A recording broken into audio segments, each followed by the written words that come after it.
여러분들 이제 좀 부담스러울 수 있는 부분이 촬영을 하는데 내가 부담스럽지 니네들보다는 촬영을 하는데 이제 니네 나중에 한 번씩 더 보충이 필요하거나 한 번 더 듣고 싶다 이럴 때 선생님이 계속 보충을 해줄 수 있는 입장이 못 되기 때문에 촬영한 걸 볼 수도 있어. 그래서 오늘 수업한 거가 조금 어렵다 그러면 다시 한번 보충을 요청하세요. 그러면 촬영한 게 있으니까 그거 한번 돌려보고 노트 필기 다시 하면 되니까.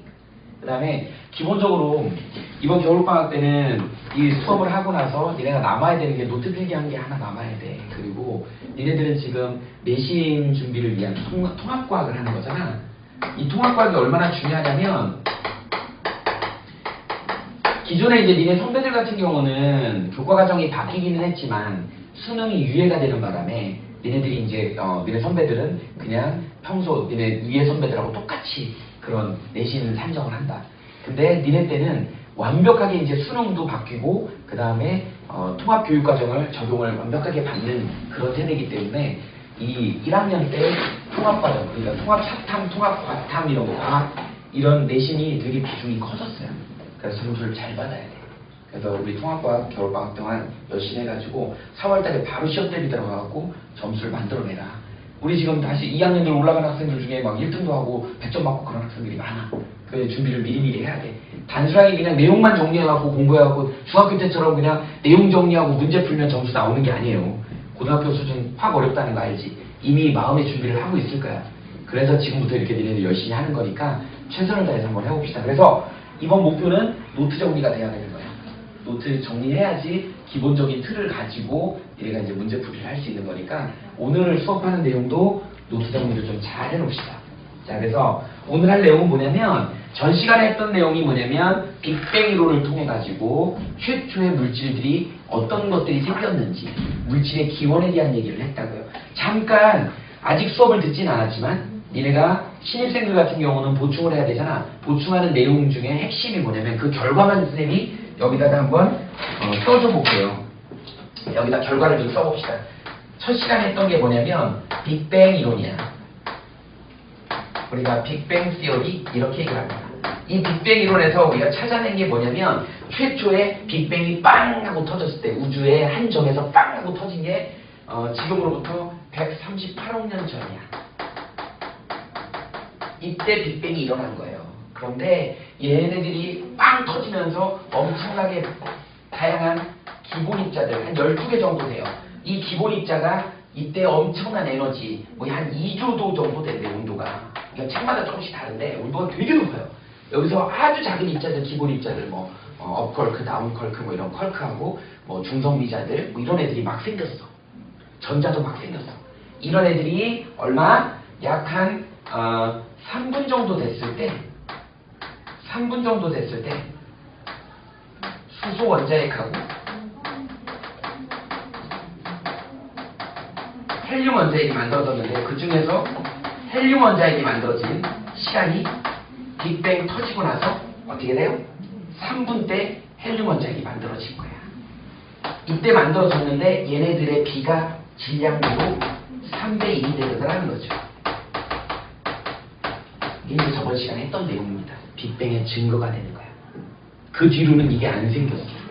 그러다 보니까 우주 전역에 지금도 별빛 스펙트럼이나 이런 스펙트럼을 분석해보면 스펙트럼으로 성분도 알 수 있고 거기에 들어있는 양도 알 수 있거든.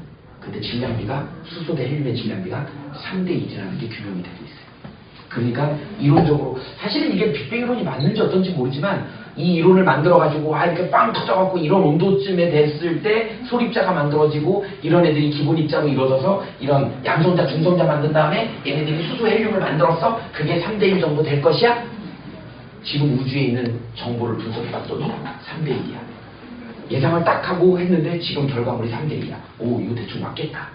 그래서 우리가 빅뱅 이론을 믿고 있는 거예요. 그래서 이게 빅뱅 이론의 증거가 되는 겁니다. 이해됐죠? 그 다음에 시간이 꽤 됐어. 시간이 꽤 돼갖고 38만 년 후야. 빅뱅이 일어나고 38만 년. 그러니까 이제 이게 팽창 우주니까 계속 팽창하겠지. 그러니까 최초에 만들어진 에너지가 계속 팽창하니까 온도는 낮아질 거 아니니? 그러니까 전자들이 이 원자에게 붙들리기 시작하는 거야. 그래서 38만 년 후에 중성 원자가 형성이 된 거야. 이 중성 원자가 형성이 됐다는 거는 전자가 붙들렸다는 의미야. 전자가 붙들리기 시작하니까 이때부터 이제 별빛이 여기서 새나가기 시작하는 거예요. 이렇게 새나가기 시작하는 거예요. 별빛이 새나가기. 이때 온도가 약 한 3000K 정도 됩니다. 3000도씨 정도 되는 거예요.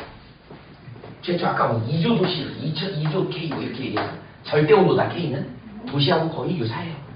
이렇게 3000K 정도 되게 낮아진 거지. 그러니까 엄청 팽창한 거야. 엄청 우주가 팽창한 거죠. 온도가 되게 낮아진 거야. 이것도 낮아진 거예요. 이때 밖으로 빠져나간 이런 애들을 우주 배경 복사라고 하죠. 이렇게 된 겁니다. 이 우주 배경 복사가 지금 우주 전역에서 관측이 되는데 지금 온도가 몇 도냐면 2.7K. 책마다 조금씩 다른데 어떤 책은 3K라고 나와요. 그러니까 최초의 빛이 새나가기 시작한 게 3000K인데 지금 2.7K야. 엄청 낮아진 거야. 그거에 반대로 엄청 팽창한 거지. 우주가 엄청나게 팽창한 그런 상황이에요. 그래서 38만 년에 중성 원자가 형성이 되면서 이때 전자가 붙들리면서 전자하고 충돌하던 빛이 밖으로 새나간다. 그래서 여기는 투명한 우주가 된 거예요. 투명한 우주. 그래서 우주 다큐멘터리 같은 거 보면 우주가 이렇게 시커멓고 투명하잖아요. 그렇게 보이지. 반면에 이 이전에는 어떻게 돼? 뿌연 우주였어. 이놈의 빛이 물질하고 분리가 안 되다 보니까 막 부딪히는 거야. 전자들하고 막 부딪혀요. 그러니까 바깥에서 봤을 때 그거 본 사람이 있었을까? 뿌였다는 거야. 이론적으로 뿌였어요. 근데 38만 년 후에는 이 배경 복사가 빠져나가다 보니까 우주가 투명해지더라 라고 하는 거. 그래서 지금 전 시간에 했던 가장 핵심적인 빅뱅 이론에 대한 얘기를 한 겁니다. 사실은 간단하게 시험 문제 나오는 걸로 핵심적인 것들은 이런 거 물어봐요. 여기 이제 세부적으로는 여러분들이 보충을 하면서 그럼 이제 보충하기 훨씬 수월할 거야. 이 아웃라인을 딱 잡고 선생님 보충을 들으면 훨씬 더 수월하게 첫 시간의 수업은 이해하기가 쉬울 겁니다. 이제 오늘 할 거는 뭐냐면 별의 진화야.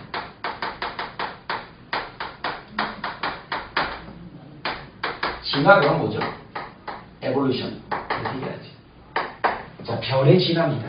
별이 발달해가는 과정. 그래서 별의 생애 이렇게 얘기하죠. 진화라는 것보다는 이렇게 쓰는 게 더 좋을 것 같아요. 별의 생애 이게 더 맞을 것 같아요. 태어나고 죽을 때까지 별이 없어질 때까지의 과정이야. 그런데 우리가 포커싱은 어디에 맞추는 거죠? 포커싱은 어디에 맞추냐면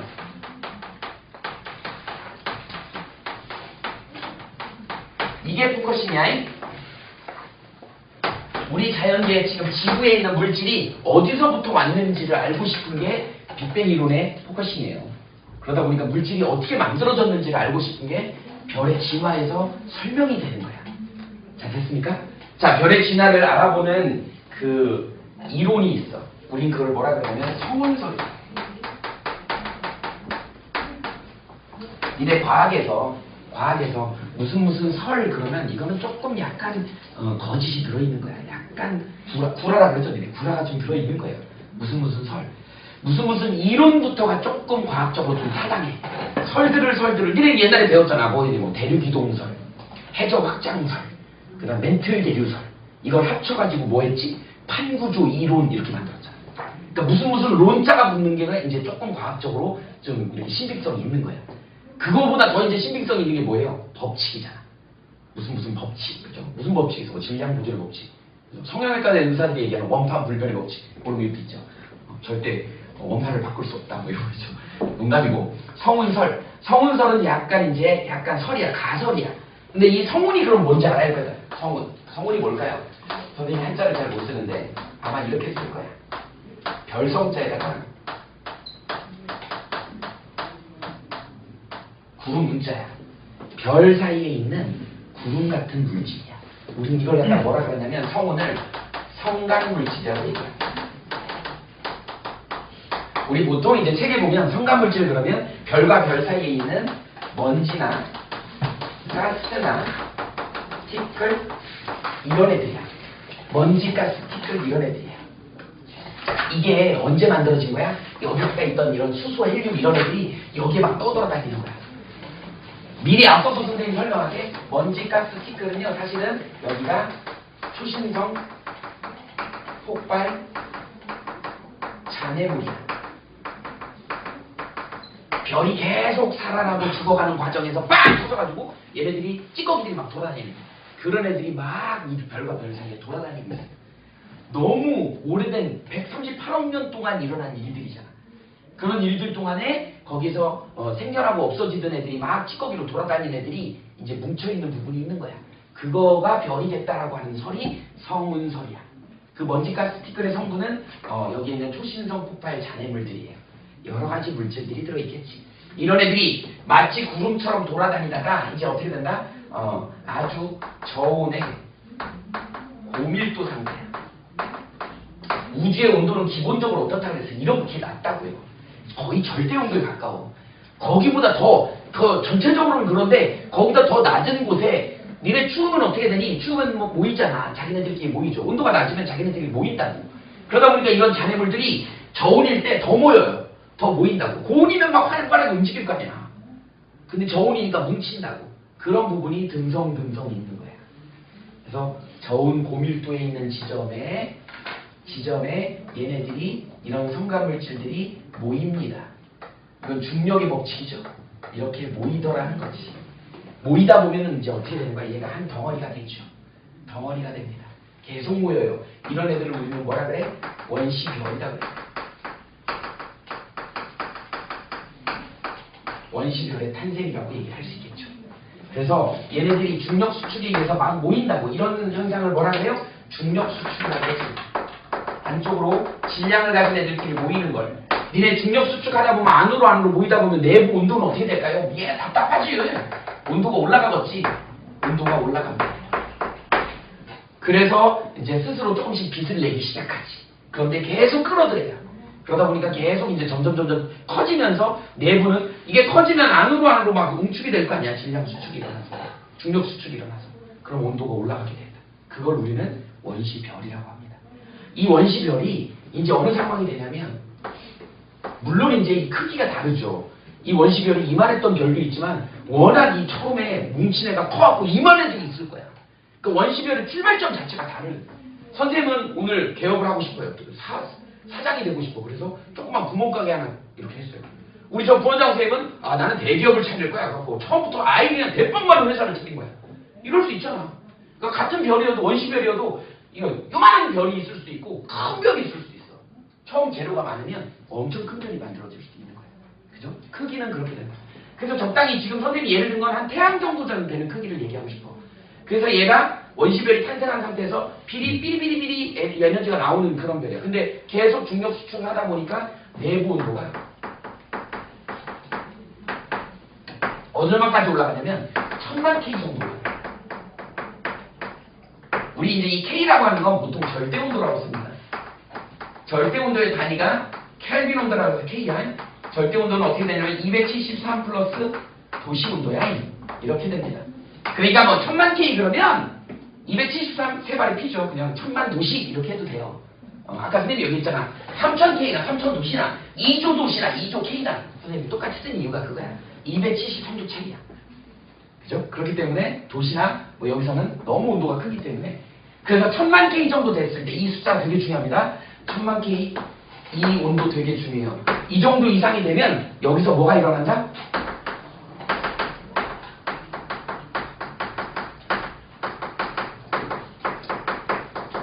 수소 핵융합 반응이 일어나요. 여러분들 수소 핵융합 반응은 뭐냐면 4개의 수소가 하나의 헬륨이 되는 거예요. 그러면서 엄청나게 에너지가 나옵니다. 이렇게 되는 걸, 이렇게 되는 애를 우리는 뭐라 그런다? 별 중에서 주계열성이라고 합니다. 그러니까 굳이 뭐 별의 세계를 얘기해라라고 색깔이 좀 다르긴 한데 1번 원시별이 탄생했습니다. 2번 1000만 K가 되면 주계열성이 됩니다. 주계열성이 되는 거야. 그런데 여러분들 주계열성의 특징이 시험 문제 잘 나와요. 주계열성의 특징이 시험 문제 잘 나온다. 주계열성은 어떤 별이냐면 이게 주계열성이 이렇게 있어요. 주계열성은 안에 이제 온도가 되게 높겠죠. 안에 있는 애가 수소 핵융합 반응을 해요. 에너지가 많이 만들어지겠지. 그러니까 어떻게 돼요? 바깥으로 열을 내놓겠죠. 바깥으로 열을 내놓겠지. 수소 핵융합에 의한 내부 압력이다 이런 표현을 씁니다. 내부 압력이다 이런 표현을 써요. 얘는 어느 정도의 크기를 갖고 있는 질량을 갖고 있는 별이다 보니까 중력 수축도 하겠지. 안으로 중력 수축을 해요. 선생님이 지금 빨간색하고 파란색을 똑같이 그렸잖아. 중력 수축하고 내부 압력의 힘이 같습니다. 그래서 이 주결성은 어떤 특징을 갖고 있어? 크기가 일정하죠.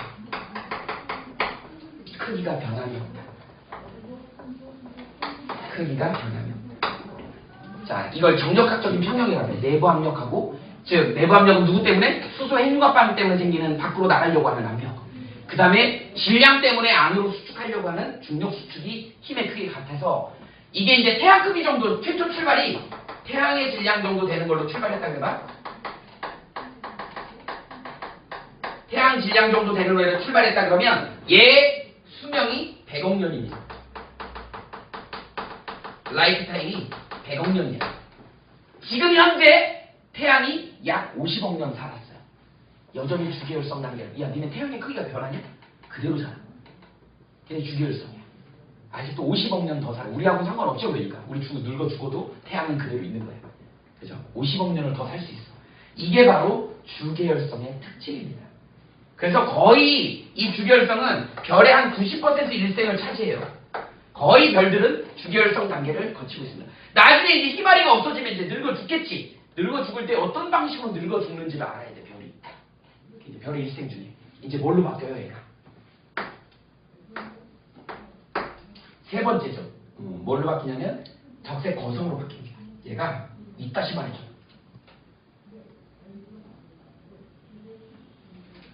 요 밑에다 쓰자, 여기. 그러면 여기다 이렇게 세 번째 뭘로 바뀐다? 적색 거성이야. 선생님이 지금 예를 든 게 태양이라고요. 여러분 태양의 표면 온도가 몇 도인지 알아? 6000K 정도 돼요. 6000K면 우리 그 스펙트럼 같은 걸로 분석해 보면 약 한 6000도시면 주황색 별 정도 돼. 우리 그래서 태양이 주황색으로 보여요. 표면 온도가 6000도면 주황색이야. 그런데 얘는 적색 거성이야. 표면 온도가 빨개. 표면이 빨개. 빨가면 온도가 되게 낮다는 뜻이야. 우리 태양에 있는 흑점 같은 애들이 좀 검검하게 빨갛고 검검하게 보이는 이유가 걔네가 2000도, 3000도 이제. 그러니까 얘는 온도가 표면 온도가 2000도, 3000도밖에 안 된다는 얘기야. 그만큼 에너지가 떨어졌어. 그게 왜 이런 일이 벌어지냐면 여기서 주계열성 단계에서 뭐가 안쪽에 핵 쪽에 고갈이라는 표현을 아니네. 수소가 고갈이 된 거야. 수소가 고갈이 된 거야. 안쪽에 있는 애들이 그러니까 전부 다 뭐가 된 거야? 안에 있는 애들이 헬륨으로 전부 돼버린 거죠. 헬륨으로 바뀌어버려갖고 여기가 온도가 높았는데 이제 더 이상 수소 핵융합할 재료가 없는 거야. 수소가 다 떨어져 버린 거야. 수소가 없어요. 이런 상황이 벌어진 거죠.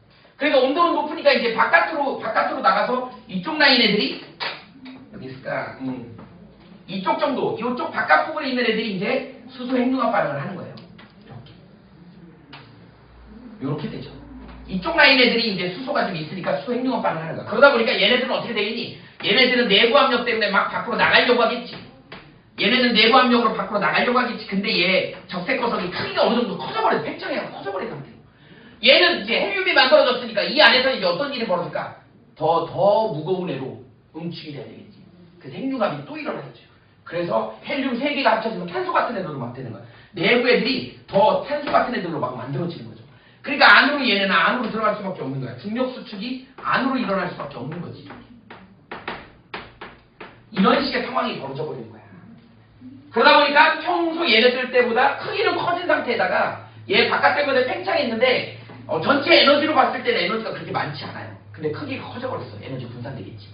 그러니까 전체 별의 온도가 내려가겠지. 시뻘개지는 거야. 그래서 이름이 적색 거성. 안에서는 어떤 일이 벌어질까요? 니네 호두 새로 따면은 소리가 안 들리는데 호두 갖고 오래 놔두면 어떻게 돼요? 안이 수분이 날아가갖고 호두가 안으로 팍 찌그러들지. 그리고 떨어져갖고 덜렁덜렁 소리가 나요. 안에 내부에 응축이 되고 바깥에 껍데기는 이렇게 돼요. 그러면 그래서 여기가 분리가 돼버리는 거예요. 그래서 안에는 안에끼리 뭉쳐버리고 핵은 바깥으로 터져버리는 거죠. 이게 얘 일생의 끝입니다. 그러다 보면 어떻게 되는 거야? 요 안에 있는 애는 이렇게 되고 요 바깥에 있는 애들은 이제 어떻게 돼? 흐지부지 되겠지. 흐지부지 이렇게 되겠지. 이렇게 되는 거야. 이해돼요? 그래서 안에 따글따글 뭉친 애들, 이런 애들 우리는 뭐라 그래 얘를? 되게 조그만 애죠? 왜소해진 것이 백색 외성이라고 얘기합니다. 그 바깥에 마치 행성, 태양 주위를 돌고 있는 행성들처럼 성운이 돌고 있어. 성운이 돌고 있어. 얘는 여기서 빠져나가는 수소 헬륨 이런 애들이야. 이런 애들이 마치 구름처럼 돌고 있는 거야. 마치 뭐처럼? 행성처럼 돌고 있다고 해서 행성상 성운이라고 합니다. 이해돼요? 이렇게. 그래서 여기 안에 백색은 이런 부분에서 이제 뭐가 생기는 거야? 여기에 이제 뭉쳐있고, 이 부분에 이제 뭐야? 수소라든지 헬륨 같은 애들이 막 떠돌아다니는 거죠. 이게 일반적인 우리 주변에 있는 태양의 일생이야. 생애야. 그래서 우리는 이걸 조금 유식한 표현으로 별의 에볼루션, 진화라고 얘기하는 거야. 별의 진화다. 근데 정확하게 진화라는 표현보다는 생애라고 얘기하는 게 더 맞을 것 같아. 태어나서 죽을 때까지. 이렇게 소멸됩니다. 이런 애들이, 이런 행성상 성운들이 떠돌아다니다가 이거 먼지가스 티끌을 이루는 거야. 계속 반복해요. 계속 반복해요. 이런 식으로. 할 수 있겠니? 이게 이제 바로 가장 핵심적인 그런 내용입니다. 그래서 보통 이 적색거성 단계에서 보통 이제 탄소 같은 애들 또는 뭐 산소 같은 애들 이런 애들의 좀 무거운 원소들이 생성이 많이 됩니다. 이렇게 된다고 생각하시면 돼요. 그러니까 최초 빅뱅 이론에서 만들어진 건 수소하고 헬륨인데 얘네들이 도대체 지구에 있는 이런 탄소나 산소나 이런 애들, 철이나 이런 애들이 어떻게 만들어졌는지를 알고 싶은 게 별의 진화예요. 그런데 그 중에서 태양 크기 정도 되는 애가 이런 일들을 벌이더라라고 하는 거죠. 그러면 이제 아까 얘기했지만 선생님은 구멍가게를 차렸지만 우리 부원장 선생님은 대기업을 차렸다고요. 그런 애도 있을 거란 말이지. 처음 만들 때 엄청나게 크게 만드는 원시별이 있었을 거야. 양이 많아가지고 이런 먼지가스 티끌이 많이 모여갖고 처음부터 규모 있게 만들어진 그런 별들이 있을 거야. 이 소식을 하나 얘기해줄까? 선생님은 우리 카메라 찍는 거 보면 선생님이 되게 애들이 그래요. 학생들이. 선생님 키가 되게 큰 줄 알아. 그래서 선생님 키가 작잖아요. 외수하잖아. 이 외자가 외수하다라는 얘기예요. 외놈이라 그러잖아. 우리 일본 사람들 키가 작잖아요. 그죠? 원래 일본 사람들 키가 작아요. 키 큰 사람들은 많이 이게 혼혈족이 좀 많아. 일본 사람들은 원래 되게 키가 작아. 근데 키 작은 경우가 그게 일본에서 발견이 됐다는데 일본 어느 마을에 키 작은 사람들이 사는 동네가 있는데 그 키 작은 유전자에 같이 붙어있는 유전자가 있는데 장수 유전자가 있어. 그 동네는 전부 100살이고 알고 봤더니 다 오래 살아요. 전부 100살을 넘게 살아. 근데 그 사람들의 특징이 키가 작아요. 선생님 오래 살 수 있어. 그죠? 오래 살까. 근데 거기 평균 키가 148이에요. 미소는 너무 작죠. 어쨌든 거의 뭐 난쟁이 수준인데 근데 오래 산대. 그런 거죠. 선생님도 오래 살 것 같아. 여러분들 서장훈하고 선생님하고 비교해봐. 어때요? 확실히 키 작은 사람이 효율이 좋기 때문에 오래 살아요. 아마 선생님이 훨씬 오래 살 거야. 나이도 비슷하거든. 선생님 좀 많은데 내가 더 오래 살 것 같아. 거인들이 오래 못 삽니다. 공룡 멸종했잖아. 그죠? 이렇게 된다. 선생님이 왜 이런 얘기 하냐면 별이 큰 별이 있고 작은 별이 있어. 그런데 큰 별이 오래 살까 작은 별이 오래 살까? 작은 별이 오래 살아요. 큰 별은 수명이 짧아. 왜 그러냐면 너무 규모가 커갖고 이게 아까 얘기했던 내부 압력도 크고요. 질량 수축도 크고요. 빵 터져버려. 빨리 놀래서 빵 터져버려. 금방 터져버려. 작은 애들은 이 단계가 굉장히 길어요. 근데 큰 애들은 너무 빨리 터져버려. 그래서 수명이 되게 짧아. 이게 이제 좀 문제죠. 그럼 이제 큰 애들 한번 합니까? 자, 이제 큰 애 어느 정도 할 거냐면 여기 태양 질량 정도인데 태양에 보통 10배? 10배 이상? 또는 뭐 어떤 책에는 20배에서 30배 뭐 이렇게 얘기를 합니다. 보통 10배하고 20배를 같이 묶고 30배를 따로 묶기도 해요. 근데 어쨌든 우리는 태양보다 큰 애야. 그럼 어때? 처음 만들어질 때 원시별이 이따시만하게 만들어지겠죠? 이렇게 만들어져요. 여기도 내부 에너지가 어떻게 돼? 내부 온도가 1000만 K가 넘어가면 어떻게 돼요? 수소 핵융합 반응이 일어나겠지. 근데 이제 되게 광범위하게 일어나겠죠. 온도가 엄청 높을 거니까. 크니까. 그죠? 질량 집중 현상도 많이 일어나고. 그러면 이제 얘도 역시 뭐를 거치나? 원시별을 먼저 거치고. 이게 빨리 또 뭐가 되겠어? 주계열성 단계를 거치겠지. 요렇게 될 겁니다. 주계열성 단계도 똑같이 크기가 이제 변함이 없을 거야. 똑같아요. 원리는 주계열성은 정력학적인 평형을 유지하죠. 어떻게 내부 압력하고 중력 수축하고 똑같아져서 크기가 일정하게 변하지 않고 크기가 일정할 거다. 변하지 않고. 이 시간이 짧아요. 짧다. 왜 그러냐면 너무 이제 안에 압력이 복작복작되고 막 별일이 다 일어날 거잖아. 그래서 얘가 어떻게 된다? 이런 일이 빨리 오죠. 빨리 오지. 대신 그리고 안이 되게 깊으니까 핵이 깊으니까 핵 안에서 더 무거운 원소들이 융합이 일어난다. 그래서 얘가 뭐가 만들어지냐면 이따시만한 애가 만들어져요. 얘는 아까 이름이 적색거성이었는데 얘는 뭐가 만들어져? 초거성이 만들어져. 거성, 박명수, 거성, 큰 별. 얼마나 큰 별이 될지 모르겠어, 박명수가. 거성 엔터테인먼트 사장이다, 그치? 거성이야. 초는 엄청 크다는 뜻이잖아, 슈퍼. 초월했다 이거지. 거성이 엄청 크게 만들어져. 그러다 보니까 얘는 어떤 일이 벌어지냐면요. 얘네 층층마다 우리 책에도 나와 있어. 층층마다 점점 더 무거운 원소가 만들어집니다. 이렇게 되는 거죠. 그래서 최종적으로 제일 안쪽에 누가 만들어져? 철이 만들어져. 그래서 자연 상태에서 제일 안정한 원소가 사실은 철이야. 철이 제일 많이 만들어져. 안정하게 만들어져. 그러면 이제 그 위로 원자량의 차이가 있는데 뭐 많이 만들어지겠죠. 뭐 아까 얘기했던 여기 탄소도 있을 것이고 산소도 있을 것이고 뭐 규소도 있을 것이고 이런 애들이 쭉 만들어진다고. 안쪽으로 들어올수록 무거운 원소가 만들어지겠지. 그러면 이제 어떻게 돼? 수소 핵융합방 밖으로 이제 퍼져나가니까 그래서 이제 초거성이 만들어지는 거예요. 이게 이제 서로 밀어냈다가 당겼다가 별짓을 다 하겠죠. 너무 크니까. 안쪽은 무조건 땡기고 바깥쪽은 퍼져나가려고 땡기고 퍼져나가고 땡기고 퍼져나가고 이러다가 어느 순간에 땡기다가 갑자기 팍 터져버려요. 이집 몇 번 하다가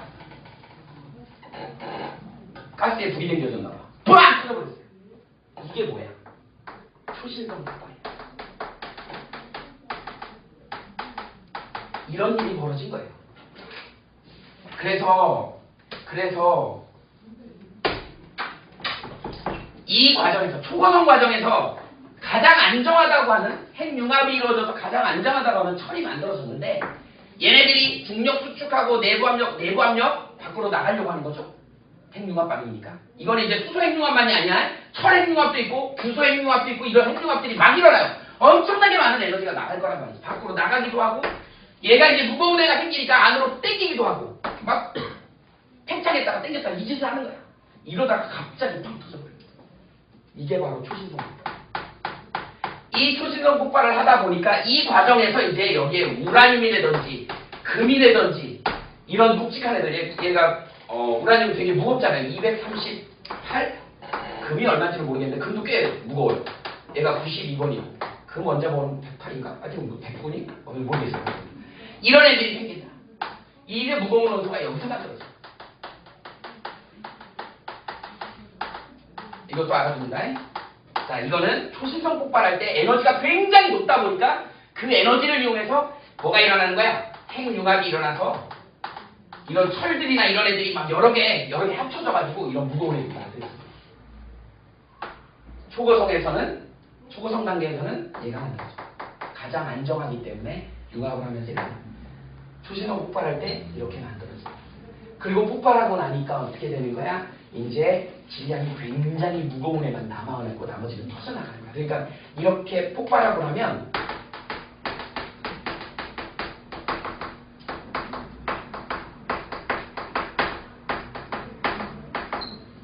찌꺼기가 막 나가겠지. 이걸 우리는 통틀어서 폭발 잔해물이라고 얘기를 하는 거야. 이 잔해물 성분에는 별의 별게 다 있겠죠. 너저분한 원소들이 다 있겠지. 이렇게. 근데 터질 때 이 안에 딱딱하게 있던 덩어리에 있죠. 질량이 굉장히 컸던 애들. 그런 애들은 그대로 있지. 이런 애들을 우리는 뭐라 그래? 중성자들이라고. 이게 한 10배에서 20배 정도 되던 원시별이었을 때는 생기는 게 중성자별이 생겨요. 근데 빵 터지고 가운데 굉장히 더 무거운 애가 있어. 얘는 너무 무거워갖고 빛도 빨아들이고. 이 우리 뭐라 그러죠? 블랙홀. 블랙홀은 우리가 이제 관측은 하지만 그게 어떻게 생겼는지 이런 건 잘 몰라요. 너무 질량이 커갖고 빛까지도 빨아들이기 때문에 시커멓게 보여서 거기에 뭘로 이루어졌는지 알 수가 없어. 그런데 얘는 30배 정도 원시별이 출발할 때 30배 정도 컸던 애는 블랙홀을 형성하더라는 거야. 그러니까 이게 폭발하면 1번하고 2번이 생기는데 2번 프라임이겠지. 무거울 때는 더 클 때는 질량이 태양보다 30배 클 때는 블랙홀이 형성이 됩니다. 중성자별 대신. 이런 과정이 별의 진화 과정이에요. 정리가 돼야 됩니다. 이 시험 문제 나오는 거기 때문에 이런 형태로 여러분들이 공부를 해놓으시면 되는 거예요. 자, 다시 한번 정리합시다. 태양 크기 정도 되면은 이렇게 주결성의 특징 시험 문제 되게 잘 나오는 거. 그 다음에 어떻게 돼요? 적색 거성을 거치더라. 그래갖고 어디? 탄소까지 만들어집니다. 탄소까지 만들어지고 얘가 결국 안에 뭉치고 밖으로 퍼져나가갖고 이런 애들이 또 돌아다니더라. 백색외성이 생기더라. 땡. 자, 그 다음에 이제 태양보다 큰 애들이야. 10배에서 한 20배 정도 큰 애는 이렇게 해서 엄청 크니까 빨리 주결성을 거치고 얘가 빨리 분해가 이렇게 커져갖고 이게 분리가 되죠. 안으로 계속 이런. 그래서 철이 생기더라. 빵 터지더라. 초신성 폭발. 그래서 밖으로 튕겨나가는 초신성 폭발 잘해버려. 이게 나중에 이제 뭐가 되는 거야? 우주를 떠돌아다니는 성운이 되는 거야. 그래서 이걸 바탕으로 하는 게 성운설이야. 별이 만들어진 기본적인 원리죠. 그리고 나머지 이제 안에 빵 터지고 나면 여기 메인이 있겠지. 그 메인이 20배, 30배일 땐 중성자별이라고 우리가 분류를 하는 거고, 최소 출발이 30배 정도 큰 거에는 빵 터지고 나면 안에 메인이 블랙홀이 돼버려요. 이렇게 분류를 하는 겁니다. 됐죠? 요 내용 이렇게 적어놓으세요. 여기 정리하시면 될 거예요. 어떻게 만들어졌는지. 태양계가 만들어지는 것도 성운설이에요. 성운설. 왜? 태양도 별이잖아요. 태양도 별이잖아. 태양이 유일한 태양계의 스타입니다.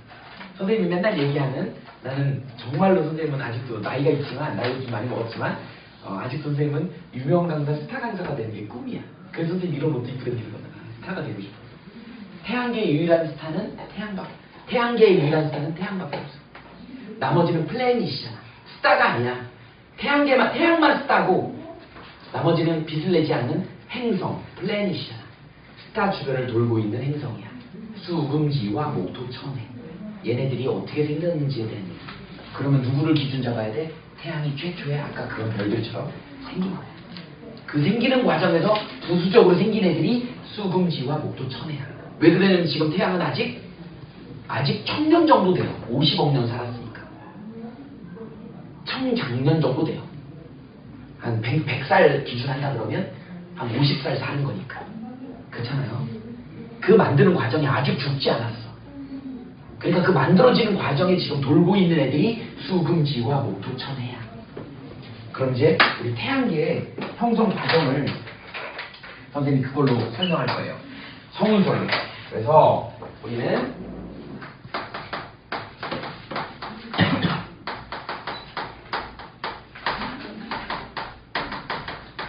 우리가 이제 태양계 그러면 이렇게 표현해요. 솔러 시스템 이렇게.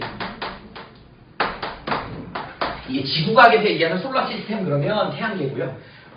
저기 생명과학에 가면 솔라 시스템 그러면 광계야, 광계. 광합성 할 때 빛 이름을 얘기할 때 솔라 시스템 이렇게 얘기해요. 여기서 얘기하는 건 태양계야. 태양을 중심으로 해서 수금지와 목토, 천해. 명왕성 어디 갔어? 노후다 팔아먹었어. 명왕성이 왜 태양계에서 빠졌죠? 아는 사람. 명왕성. 작아서. 그런 것도 있어. 작아서 그런 것도 있고, 그 다음에 얘가 태양 궤도하고 좀 달라요. 다른 행성들하고 궤도가 좀 틀려. 그래서 얘네를 뭐라 그러냐면 뭐 외소행성? 뭐 이렇게도 표현을 하고, 그래서 태양계 행성으로 넣기가 조금 애매해. 그냥 소행성? 뭐 이런 걸로 분류를 하게 된 거예요. 왜 그러냐면 원래는 이게 옛날에 구소련하고 미국하고 이 냉전 체제에 있을 때 서로 우주 경쟁을 했어. 그때 이제 미국이 조금 앞서갔죠. 뭐 아폴로 몇 호계 뭐 이런 거 해, 아폴로 계획 해가지고 달에 착륙한 거 그러면서. 근데 그때 유명한 지구과학 천문학자가 명왕성을 발견을 한 거야. 그게 자존심이죠, 걔네들. 그래서 그걸 끝까지 버티고 있었는데, 이제 유럽연합이 이 연합을 하면서, EU가 발족을 하면서 과학들도 이제 이렇게 연합을 하게 된 거야. 그래서 EU가 굉장히 뜨게 됐습니다. 천문학 쪽에서도 EU가 뜨게 됐어. 유럽연합이. 그러다 보니까 유럽연합에서 거수를 한 거죠. 야, 이제 이쯤 되면 명왕성 빼지? 그러니까 미국에서 할 얘기가 없는 거야. 아, 그래, 빼자. 그래서 명왕성이 쫓겨난 거예요. 그래서 보통 우리가 얘기하는 수금지화, 목토, 천해. 우리 앞부분에 뭐라 그래요? 중학교 때 배웠죠? 앞부분에 수금지화를 지구형 행성, 그 다음에 목토, 천해까지는 기체 상태로 되어 있는 목성형 행성이잖아. 근데 그 바깥에 명왕성은 지구형 행성하고 비슷하게 생겼거든. 그래서 얘를 갖다가 우리 행성으로 분류를 하지 않자, 그렇게 하지 말자라고 결정을 내린 거예요. 그래서 명왕성이 빠진 겁니다. 선생님 학교 다닐 땐 죽으라고 목토, 천해, 명까지 외웠는데 지금은 목토, 천해까지 그렇게 알아두면 됩니다. 태양계가 형성된 건 뭐다? 성운설이다.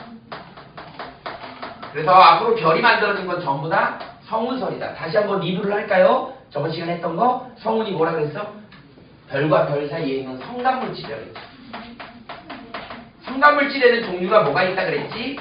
뭐가 있어요? 먼지, 가스, 티끌 뭐 이런 표현을 썼다고. 그런데 이제 우리는 배웠잖아.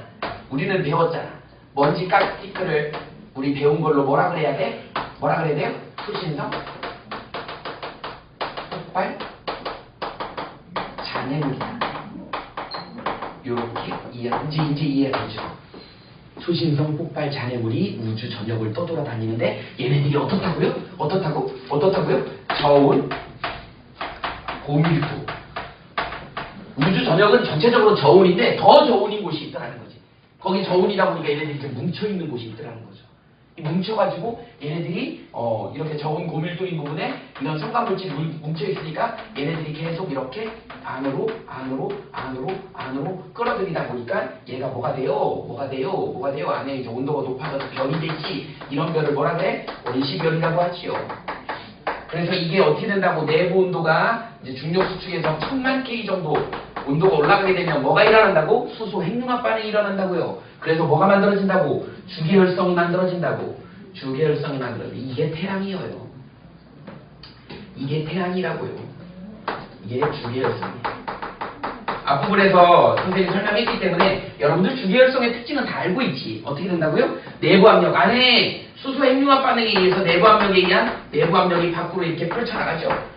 그 다음에 얘 질량에 의한 중력 수축이 안으로 끌어당겨지지. 이렇게 이 힘이 같더라는 거야. 그래서 크기가 변하지 않더라. 이게 태양이야. 태양의 별의 90% 일생을 주기혈성으로 보냅니다. 그래서 태양은 지금 100억 년이 일생이라 그러면 한 50억 년 살았다 그랬죠. 지금 현재 이 상태인 거야. 태양은 주기혈성들. 여전히 이제 어떻게 된다? 얘가 안으로 몰리던 이런 상황에, 최초 원시별 상황에 얘네들이 안으로 몰릴 때 어떤 일이 벌어지냐면, 여러분들 김연아 선수 알지? 김연아 선수가 이제 그 무대에서 그 음반 위에서 그 연기를 할 때 이게 막 빙글빙글 도는 회전을 하잖아요.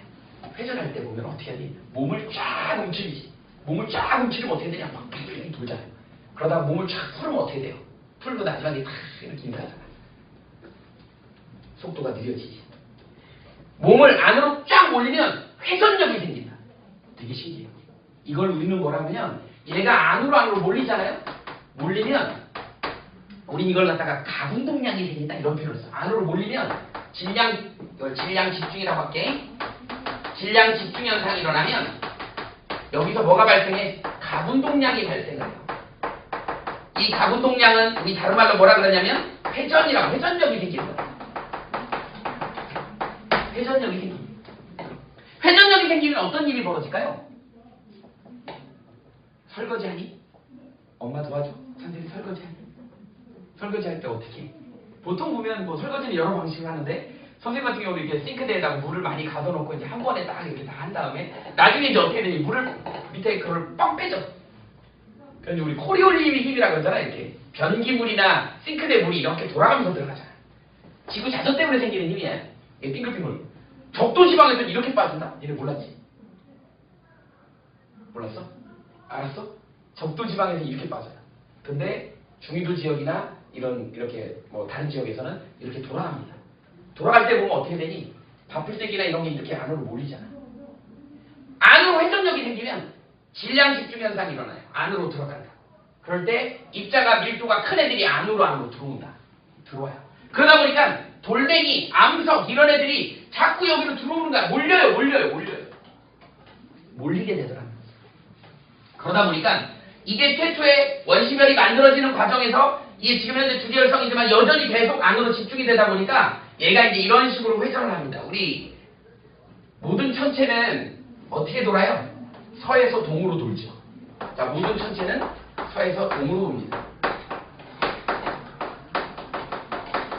동전 방향이지. 수금지와 목토 천해가 전부 다 서에서 동으로 돌잖아. 이것도 사실은 성운설의 증거예요. 그 다음에 또 이게 1번이야. 두 번째 성운설의 증거 또 뭐 있을까? 공전 궤도면이 일치하죠.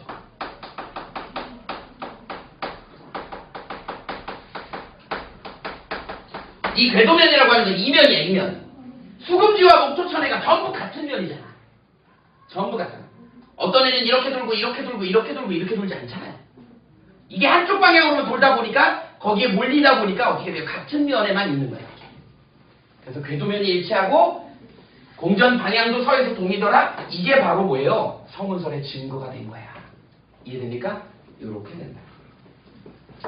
그래서 태양계도 뭘로 만들어진 거다? 별이 만들어지는 거랑 똑같은 원리인 성운설의 이론을 가지고 만들어졌다 이렇게 얘기를 하는 거예요. 됐죠? 그래서 이 안쪽으로 몰리는 밀도가 큰 돌멩이 성분들이 온 게 뭐야? 여기가 토성, 금성, 지구, 화성까지가 암석 성분으로 되어 있는 이런 애들을 우리 중학교 때 뭐라고 배웠죠? 지구형 행성이라고 배웠죠. 그래서 지구 근처에, 아니 태양 근처에 이런 돌멩이 성분들, 바풀떼기가 몰린다고 했잖아. 돌멩이 성분들이 안쪽으로 들어와 있는 거야. 그 다음에 그 바깥쪽에 이제 좀 덩치가 큰 애들, 목성, 목토천해. 얘네들은 전부 뭐야? 전부 기체 성분이죠. 이제 어쩔 수 없이 온도가 낮다 보니까 자기네들끼리 이제 덩치 큰 애들끼리 뭉친 거야. 그래서 얼어 있어요, 기체가. 그래서 여기는 우주선 같은 애들이 연착륙을 할 수, 내릴 수가 없어요. 부서부서 부서지지. 그래서 근접 촬영이나 뭐 이런 거 할 수밖에 없어요. 얘네들은 직접 내릴 수 있지. 딱딱하니까. 이런 애들을 우리는 뭐라 그래요? 목성형 행성이다 이렇게. 일단 이렇게 분류를 해요. 이게 이제 딱 맞아 떨어지잖아. 성운설. 그러나 조금 미심쩍어요. 그래도 어쩔 수 없어. 이거밖에 설명을 할 방법이 없으니까. 그래서 이렇게 설명을 하는 거예요. 태양계는 다른 별들 만들어지는 거랑 똑같은 원리로 만들어졌다. 지금으로부터 얼마? 46억 년 전. 지금으로부터 46억. 그러니까 우주가 생성된 게 138억 년 전이니까 그 뒤로 한참 뒤로 만들어진 거예요. 태양은. 이렇게 되죠. 우리 은하가 만들어지고 난 다음에 만들어졌을 거 아니니. 그지? 이렇게 돼요. 이게 태양계 형성이야. 그러면 이제 태양계 형성됐으면 그 주변에 이제 우리가 살고 있는 지구가 언제 어떻게 형성됐는지 지구의 형성 과정을 알아야죠.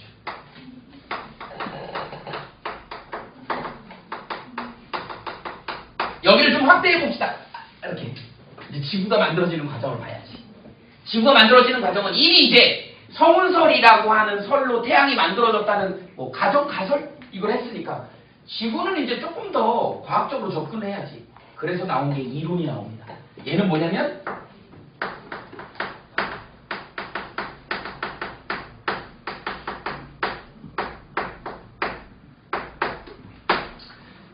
지구가 만들어진 건 성운설을 바탕으로 한 이제 미행성 충돌 이론이야. 그러니까 미행성 충돌 이론이니까 조금 더 과학적인 신빙성이 있는 거예요. 얘는 지구가 만들어진 거. 그래서 여러 가지 증거 자료도 많아. 그래서 지구는 이제 어떻게 되는 거냐면 얘네들이 이제 수금지와 아까 얘기했죠. 바풀떼기가 막 몰려요. 그런 것처럼 지각성분이 막 몰려. 그러다 보니까 돌멩이들이 가만히 안 있어. 막 부딪혀요. 막 부딪혀서 자기네들끼리 막 덩어리가 커지는 거야. 암석 덩어리가 막 부딪혀서 막 커져요. 열도 엄청 많이 나겠지. 막 부딪히니까. 니네 그거 SNS나 뭐 이런 데서 봤냐? 운석 떨어지는 장면 봤니? 엄청 빠르게 떨어지지? 그 조그만 이런 덩어리가 떨어지는데도 어마어마하잖아요. 빵 터지고 막 그래요.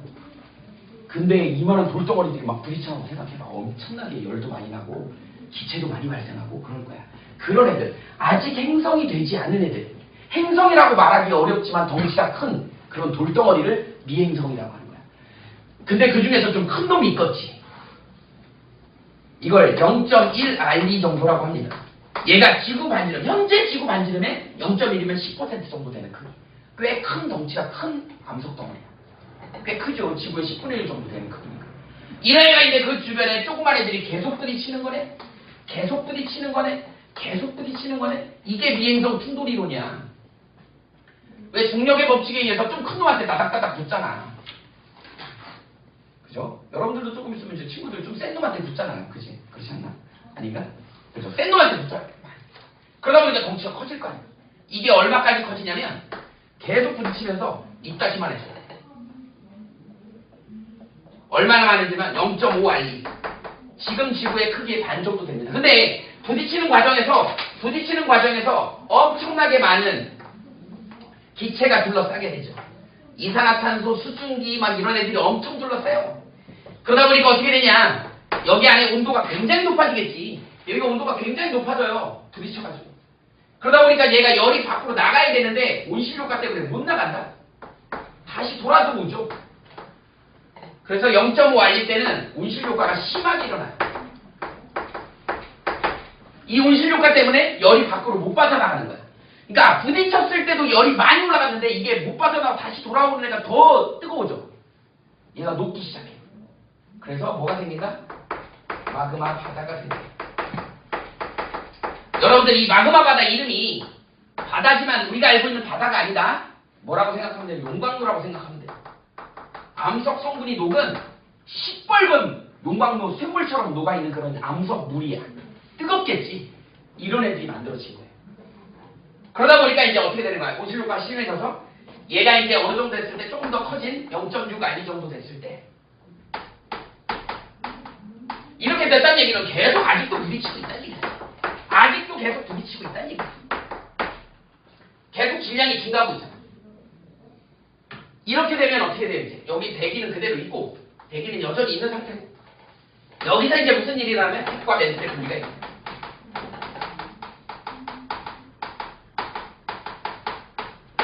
이때 안으로 기어들어간 애가 있다는 얘기지. 철하고 니켈이 안으로 기어들어갔어요. 그러니까 밀도가 큰 애들이 흐물흐물거리는 마그마 바다니까 어떻게 돼요? 밀도가 큰 애들이 안으로 들어가는지. 그래서 철하고 니켈이 안으로 기어들어갑니다. 철 니켈이 어떻게 되는지 어떻게 우리가 누구도 본 사람이 없어. 핵 속에 철 니켈이라고 얘기하는 사람은 누구도 본 사람은 없어요. 근데 왜 철 니켈이라고 얘기하냐면 지금도 가끔 떨어지는 운석이 철질 니켈질이야. 사람들이 생각했을 때 그러면 그때도 엄청 많이 쏟아졌겠구나. 근데 지금 지각에 철이 없어. 니켈이 별로 없어. 안으로 들어가겠구나. 근데 고지자기 연구라고 있어요. 핵에서 막 나오는 자기장을 분석해봤더니 이게 철에서 나오는 자기장이에요. 이거 우리 지구 내부에 철이 있구나. 그러면 그때 만들어진 거구나. 안으로 그때 기어 들어갔구나. 이렇게 생각을 하는 거예요. 그래서 지구 내부가 핵이 들어있는 거고 안에 핵이 분리가 되고 바깥이 멘틀이 되는 거죠. 아직 크기가 0.6이니까 지각이 형성될 정도 크기는 아니지. 이게 이제 오랜 세월을 거쳐서 크기가 지금 현재 크기만큼 된 거예요. 지금 현재 크기만큼 된 거야. 1.5 알리가 된 거예요. 여전히 계속 부딪힌 거지. 여전히 계속 부딪힌. 근데 처음에 비해서 부딪히는 횟수가 그렇게 많지 않을 거란 얘기. 그러니까 이제 서서히 식기 시작하죠. 서서히 식기 시작하지. 크리스마스 때 어디 뷔페 안 갔어? 식사하러 가족들끼리 뷔페 간 적 있어. 뷔페 가면 얘들은 좀 관심이 별로 없는데 선생님은 그래도 죽을 좋아하는 편인데 니네는 뭐 먹을 게 너무 많으니까 딴 거 먹지 죽 안 먹을 것 같은데?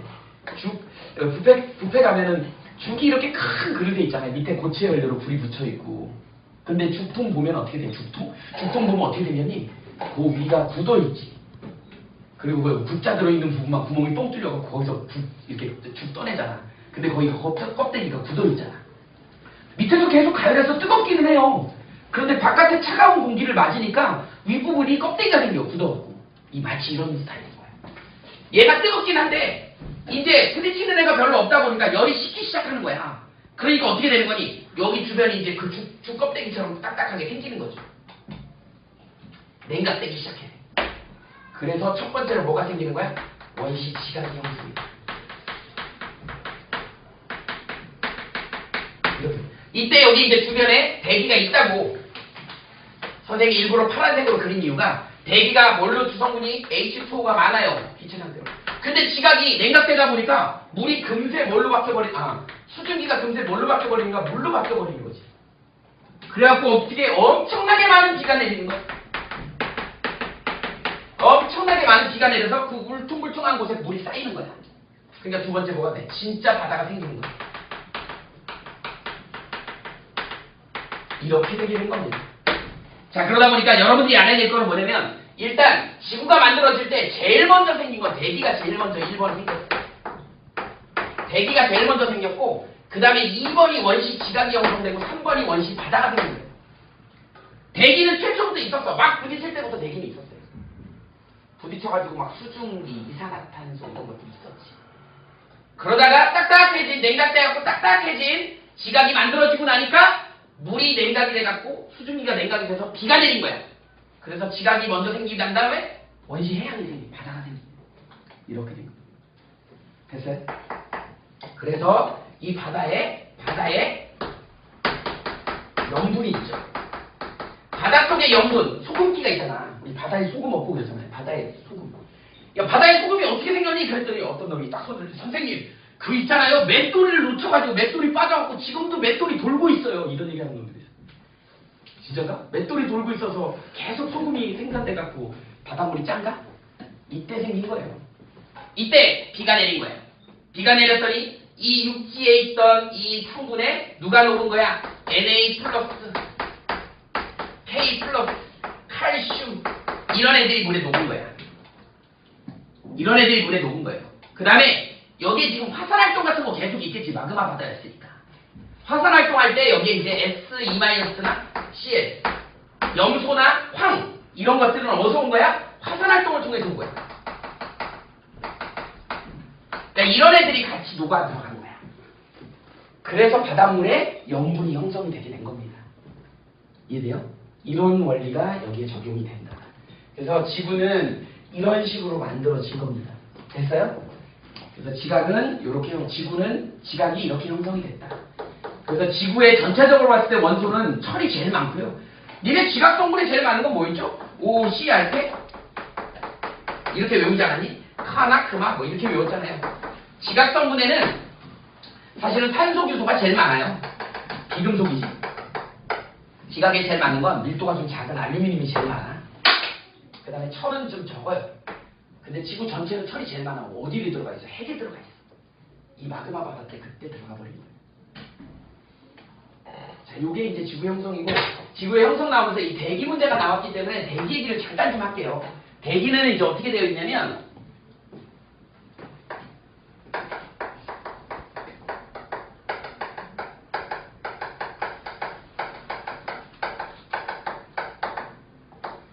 자, 대기 성분 조성의 변화를 갖다가 조사를 해봤어. 뭐 하냐면,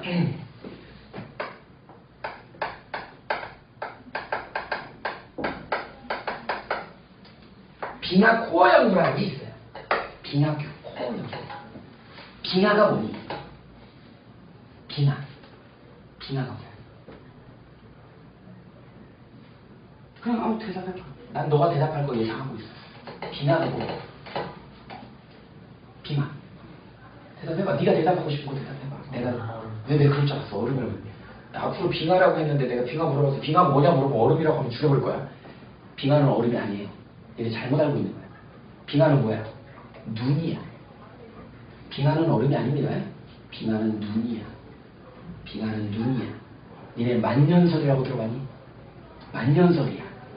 왜 선생님이 빙하를 눈이라고 주장하냐면, 빙하가 눈이 와가지고 눌려가지고 지구 중력 때문에 눈이 꽉꽉 눌린 거야. 그런데 여러분들 눈 올 때 한번 생각해봐. 눈 올 때 날씨가 되게 포근하면서 그렇잖아요. 눈이 한방눈이 막 오잖아.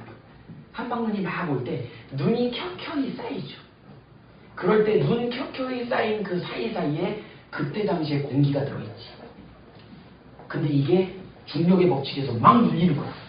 몇만 년 동안 눌려요. 그럼 어떻게 해? 시루떡처럼 지층처럼 이게 층층마다 공기의 성분이 다르겠지. 이해돼? 무슨 말인지? 그래서 이걸 빙하 코어라고 하는 건 뭐냐면, 이걸 쇠파이프를 이걸 이렇게 돌려갖고 집어넣고 이걸 쑥 뽑아 올리는 거야. 그러면 이런 빙하 코어는 이렇게 쇠파이프처럼 이렇게 빠져나오겠지. 빙하가. 그러면 요거 밑에 있는 거는 몇만 년짜리야. 이거 최근 거라고 합니다. 그러면 각 층마다 공기 성분을 분석하는 거야. 그러면 그때 당시에 눈이 쌓였을 때의 공기의 성분을 분석할 수 있는 거지. 이게 빙하 코어입니다. 이해돼요? 그거를 갖다 조사해서 그래프를 그린 거예요. 여기 시간이죠. 그래서 기체의 조성을 갖다 봤더니 어떤 일이 벌어지더라? 여기에 쭉 이렇게 떨어지는 애들이 있다는 거죠. 얘가 이산화탄소야. 그 다음에 얘나 지금이나 변함없는 거 있어요. 질소예요. 그러니까 한 이쯤이 1기압 정도 되겠지. 여기가 한 10기압 정도 됩니다. 왜 10기압이 많았겠어? 최초에 막 별들이, 이행성들이 막 부딪힐 때는 이산화탄소가 엄청 많았다고. 그거를 반증하는 게 누구냐면 금성이 지금 이산화탄소가 엄청 많아요. 근데 왜 금성은 지금도 이산화탄소만 있을까요? 이산화탄소가 물에 녹아야 되는데 금성은 태양이 너무 가까워서 물이 다 증발해버렸어. 그리고 이산화탄소가 녹을 데가 없는 거야. 그러니까 대기가 이산화탄소 둘러싸여 있는 거야. 그런데 햇빛을 받아 반사돼서 반짝반짝 빛나요. 그것도 새벽에. 그래서 걔를 뭐라 그래? 새별이라고 해. 새벽에 반짝반짝 빛난다. 왜 그러냐면 이산화탄소가 두껍게 쌓여 있어갖고 반사율이 되게 좋아. 그래서 반짝반짝 빛나는 새별. 물론 새벽에도 보이고 초저녁에도 보이기도 하는데, 자 이렇게 돼. 이게 그래서 질소가 지금 현재 1기압 정도 78% 있으니까. 옛날에 10기압의 이산화탄소인데 지금은 전체 퍼센티지로 0.03%밖에 없어요. 되게 적어요. 그 다음에 이제 이러다 보니까 여기 이제 또 뭐가 나오냐면 산소가 이렇게 나오더라. 결론부터 얘기해. 오존도 이렇게 나와. 자, 그러면 여기서 이제 핵심적인 거. 가장 심하게 변한 애가 최초에 있던 이산화탄소가 너무 턱없이 많이 줄었어. 이거를 분석해봤어. 이게 무슨 이유 때문에 줄었는지. 자, 첫 번째 뭐예요? 해수의 용해가 됐죠. 물의 용해가 됐다겠죠? 해수의 용해가 됐죠. 근데 원래 이산화탄소는 잘 안 녹잖아. 안 녹는데 니네 아까 여기 있지? 내가 안 지웠지? 여기 칼슘. 지갑성분에 녹아있는 칼슘 성분 때문에 이 칼슘이요 화학적으로 CO3E-를 되게 좋아해요. 탄산을. 그게 탄산칼슘이잖아. 그래서 얘가 이게 탄산칼슘이야. 분필. 석회암, 시멘트, 생선뼈, 조개껍데기, 산호 이런 애들 다 뭐야? 탄산칼슘이야. 그래서 공기 중에 있는 이산화탄소가 그냥은 물에 안 녹지만 물 안에 칼슘이 많이 녹아있다 보니까 얘네들이 결합해갖고 물에 녹지 않는 염을 형성하는 거야. 그게 석회암이야. 그래서 바닷속에 석회암 성분이 많고 그때 당시에는 무척추 동물이 많았어요. 근데 그때부터 생선뼈가 생기기 시작하면서 생선들이 물고기들이 척추가 생기기 시작하고 그 다음에 조개껍데기가 생기기 시작하고 그전에는 조개껍데기가 없었어요. 그러다 보니까 걔네들이 화석으로 발견 안 됐잖아. 성캄브리아 이런데 화석이 없었던 이유가 껍데기 딱딱한 껍데기가 없었어. 그냥 흐물흐물해. 민달팽이처럼 흐물흐물해. 이런 애들 죽으면 그냥 썩어버리잖아. 화석이 안 되잖아. 근데 그 뒤로 껍데기가 만들어져요. 산호도 그런 거예요. 그런 애들이 쌓여가지고 나중에 뭐야? 시멘트의 원료가 된 거야. 우리나라 강원도 삼척이라든지 그쪽이 전부 다 석회암지대잖아요. 그래서 우리나라가 시멘트 공업이 발달한 이유도 그런 거다. 이게 전부 그런 내용. 세수의 용해가 되더라는 거죠. 그래도 또 이게 좀 미심쩍어. 더 계속 줄고 있어. 여기 하나 또 있어요. 세 번째. 뭐야? 광합성의 제로루시드. 광합성하게 되면 누가 나오기 시작하니? 산소가 나오더라는 거야. 자, 이때만 해도 산소가 나오기 시작했다. 이때 누가? 조류가. 날아다니는 새 아니에요? 해조류. 녹색식물. 얘네들이 이제 광합성을 하기 시작한 거야. 이산화탄소를 재료로 써갖고 산소를 뻐끔 내놓죠. 근데 역시 봉식이가 흥이 너무 많은 애가 있어요. 막 물속에서 놀다가 야 좋다 그러면서 바깥에 딱 나갔는데 다 죽어요. 자외선 때문에. 그래서 온 동네 소문이 다 났지. 야 여기 봉식이 다 죽었대. 뭐 이렇게 소문이 다 난 거예요. 사람들이 못 나가요. 물고기들이 못 나가. 왜? 물 밖으로 나가면 다 죽으니까 자외선 때문에. 그래서 계속 물속에 살았어. 그래서 고생대 때는 계속 어류들 물속에만 살았어요. 그런데 그 봉식이 후예가 봉식이 자손이 여전히 흥이 많죠. 유전 때문에. 그죠? 어느 시기가 돼서 막 놀다가 얘가 흥분해갖고 바깥에 탁 나갔는데 안 타 죽어. 야 괜찮아 나와봐. 그러니까 애들이 이제 서서히 육상으로 기어 올라오기 시작한 거지. 자외선이 차단이 되기 시작한 거지. 그 이유가 뭐냐면 산소가 나오다 보니까 산소가 공기 중에 있는 자외선을 받아가지고 이렇게 라디칼이라고 하는 물질로 이렇게 쪼개져요. 공기 중에 있는 산소하고 이 라디칼이 반응해갖고 오존이 만들어진다. 오랜 세월 동안 이 오존이 위로 올라가서 성층권에 가갖고 한 2, 3cm 정도 두께가 되는 오존층을 딱 형성해버려요. 자외선이 차단이 되죠. 그러니까 이제 스물스물 육상으로 기어 올라오기 시작. 그게 이제 첫 번째로 나오는 게 어류에서 출발해가지고 뭐가 나오니? 얘네 잘 아는 양서리죠. 개구리, 그죠? 도롱뇽 이런 애들이 양서리. 양서리 뭔지 알죠? 양쪽에서 서식 가능하다 이런 뜻이야. 물에서도 살고 육지에서도 살고 이런 뜻이야. 어렸을 때는 아가미가 있죠. 개구리, 올챙이 쩍 생각 못한다 이런 얘기하죠. 왜? 어렸을 때는 아가미로 호흡했거든. 근데 크면서 뭘로 호흡해요? 피부로 호흡하잖아. 그래서 비만 오면 피부가 적셔지니까 숨이 쉬기가 좋아. 그래서 개불개불 우는 거야. 개불개불이니 불개불개니? 불개불개불개불개불개불개. 뭐야? 개불개불이야? 불개불개야. 어쨌든 그렇게 청개구리 엄마가 물 떠내려갈까봐 우는 게 아니고 물이 적셔지니까 피부로 호흡하기가 편하니까. 그러면서 이제 물 밖으로 기어나오기 시작하면 그러면서 뭐가 돼요? 파충류가 되고 그 다음에 뭐가 돼요? 날아가는 새 조류가 되고 그 다음에 뭐가 돼요? 포유류가 되더라. 이렇게 되죠. 이런 진화 과정을 결정짓게 된 게 이 대기의 변화가 이렇게 일어나면서 육상생물이 나타나게 된 게 이제 어디예요? 고생대 말에서 나타나기 시작한 거야. 식물도 마찬가지입니다. 그 전에 뭐밖에 없었어? 조류밖에 없었어요. 해조류. 그러다 뭐가 나오기 시작하면 얘네 선택식물이라고 해요. 선택식물 뭐니? 대표적인 이끼류죠, 이끼류. 이끼류는 관다발이 없어요. 흡수를 못해. 뿌리가 있긴 있어. 근데 뿌리가 헛뿌리야. 헛뿌리라고. 그러니까 얘네들은 어디에 살아야 되냐? 그 뿌리로 흡수를 못하니까. 처마 밑에 살아야 돼요. 바위 밑에 살아야 돼. 왜? 물이 뚝뚝뚝 떨어지는 걸 받아 먹어야 돼. 빨아들일 수가 없기 때문에 이파리로 받아 먹어야 돼. 이런 걸 엽상식물이라고 그러는데 받아 먹어야 돼. 그러다가 이제 관다발이 나오기 시작하는 애가 흡수할 수 있는 애가 고사리야. 양치식물이지. 고사리지, 고사리. 니네 이 양치식물이 언제? 고생대 때 있었던 애잖아. 그래서 얘는 그때 당시에 뭐 아름들이 이렇게 큰 나무였대요. 광합성이 활발하게 일어났어. 이게 죽어가지고 땅속에서 파묻혀서 썩은 게 석탄이야. 탕화된 거. 이게 양치식물. 그 다음에 뭐가 나오니? 거시식물 나오죠. 그 다음에 섭시식물. 이렇게 해서 결국은 물속에 살던 애가 이렇게 육지 밖으로 나올 수 있었던 게 여기에 이 CO2가 줄어듦으로 인해 가지고 CO2가 어떻게 광합성을 함으로 인해 가지고 산소가 밖으로 나오고 그 산소가 이렇게 해가지고 오존이 형성이 되면서 자외선이 차단이 되면서 이런 과정을 겪어요. 그래서 생물의 진화 과정까지 연결이 되더라는 거지. 그런데 너무너무 재밌는 거가 이게 지구, 지금 현재 태양 크기 정도 되는 애가 그 옆에 지구, 거리가 1AU 떨어져 있는 지구, 이 정도 거리에 떨어져 있는데 뭐가? 물이 존재하죠. 액체 상태의 물이 존재하기 때문에 이런 일이 벌어지는 거야. 이런 일이 벌어지는 거야. 그리고 얘가 좀 수명이 길죠. 태양이 아까 되겠지. 그러다 보니까 태양이 수명이 길어서 얘네들이 이런 진화 과정을 거치는 시간을 충분히 주기 때문에 지구의 생명체가 존재했던 거야. 이제 우리의 목표는 뭐냐? 우리의 목표는 뭐예요? 우리 지구가 70억이 넘어가고 있어. 지구가 지금 몸살을 앓고 있어요. 지구도 하나의 생명체라고 본다 그러면 지구가 70억 인구가 넘어가면 지구가 엄청 피곤해한대. 그런 걸 주장하는 학자들이 있어. 그래서 지금 지구에서 자꾸 기상이변, 지구가 하나의 생명체이기 때문에 지구가 스스로 이 인구를 줄이려고 기상이변을 일으키는 거래요. 그리고 지구가 지금 이상 행동을 하고 있잖아. 그죠? 자연재해 같은 거 막 일으키잖아. 더 이상 이제 지구에서 못 살지 않을까? 이제 우리는 괜찮지만 우리 후손들은 지구에서 못 살 수도 있기 때문에 우리가 계속 이제 세티 프로젝트라고 하죠. 외계를 찾는 이유가 그래요. 외계 생명체를 찾는 이유가 우리가 또 다른 데 가서 살아야 될 것 같은 느낌이 드는 거야. 그러니까 계속 찾아야 돼. 그럼 누구를 찾을 거냐는 얘기야.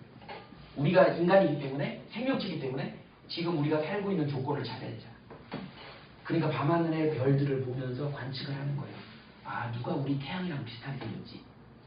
누가 한 100억 년 살면서 한 50억 년 사는 애가 누구지?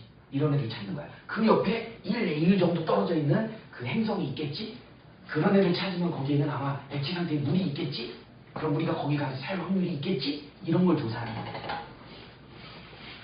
이게 지금 지구과학에서의 하는 일이야. 앞으로 우리가 어디로 갈 건지에 대한 얘기를 하고 이런 것들이 수능 문제로 같이 나옵니다.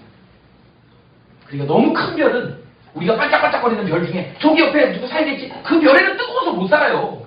그 별 주변에 돌고 있는 행성을 찾아야 되는데 너무 큰 별 주변의 행성은 중력의 영향도 많이 받지만 너무 뜨거우니까 물도 없지만 이놈이 너무 빨리 죽어버려. 별이 진화 단계를 못 거쳐요. 생명체가 살기가 어려워. 너무 빨리 메인 별이 죽어버리니까. 그래서 우리는 목표가 태양 크기 정도 되는 별을 찾으려고 노력을 하는 거예요. 그리고 그 옆에 거리가 1대2로 떨어져 있고 얘네들이 공기도 좀 갖고 있고 액체 상태에 물도 있었으면 참 좋겠어. 이제 그런 별을 찾으려고도 이미 몇 개 찾았어요. 몇 개 찾았어요. 근데 이제 우리 문제점 뭐예요? 거기까지 가는데 문제지. 그래서 특수 상대성 이론 막 이런 거 배우는 거야. 이제 우리가 어떤 속도로, 빛속도로 가갖고 거기까지 갈 때 살아있는 동안에 가야 되잖아. 이주를 해야 되니까. 근데 보통 광년이잖아. 그죠? 광년이잖아. 미친년 아닙니다. 빛으로 가는 거리잖아. 그러니까 이게 가기가 쉽지가 않은 거죠. 그럼 이제 우리는 또 다른 이동 방식을 찾아야 돼. 아마 찾을 것 같아요. 또 다른 이동 방식. 근데 영화의 주제로도 많이 나오잖아. 우리 이렇게 가는 거가 이제 가는 게 아니야. 이렇게 가는 거는 우리가 고전력학에서 얘기하는 그런 속도 개념이야. 그러니까 시간이 딱 거리 정해져 있고 그럼 시간이 딱 정해져 있잖아. 우리 가다가 늙어 죽어요. 저번에 무슨 영화를 보니까 그런 내용이 나오던데. 이 교회 다니는 사람이 사랑. 우리 기독교 믿는 분들 뭐 이런 사람들 보면 사랑을 되게 중요시하잖아요. 근데 그거와도 선생님은 해법이 있는 것 같아요. 사랑. 지금 우리 할머니가 돌아가셨지만요. 그 할머니가 선생님 장손이라고 되게 예뻐하셨어. 어렸을 때 바닥에 놓지도 않았어. 마지막 돌아가시면서도 뭐라 그랬냐면 유언처럼 우리 은퇴 장가갈 때까지 살아야 되는데 그러시면서 돌아가셨어. 그러니까 눈에 내가 밟히신 거지. 근데 지금도 나는 그 할머니의 사랑이 느껴져. 지금 돌아가신 지 30년이 넘었는데. 이해돼? 시공간을 초월하잖아, 사랑이라고 하는 게. 그죠? 지금 엄마가 니네들 사랑해갖고 끝나면 우리의 밥 해줘야지 밥 맛있는 거 지금 하고 계세요. 그게 느껴지냐? 이런 거 느껴야 돼. 이런 또 다른 어떤 이동 방식이 있어야 되는 거야. 이제 이게 과학에서 찾아야 되는 숙제인 거야. 그러면 우리가 이제 지구를 버리고 이제 또 다른 세상으로 가서 살 수 있습니다. 근데 그게 이제 우리 과학에서 해야 될 일이야. 근데 과연 그게 어떤 방식으로 우리가 이동을 해야 되는지에 대한 거는 좀 노력을 좀 해봐야 되겠지? 뭐 그런 내용이야. 하여튼 그렇습니다. 정리를 해줍시다.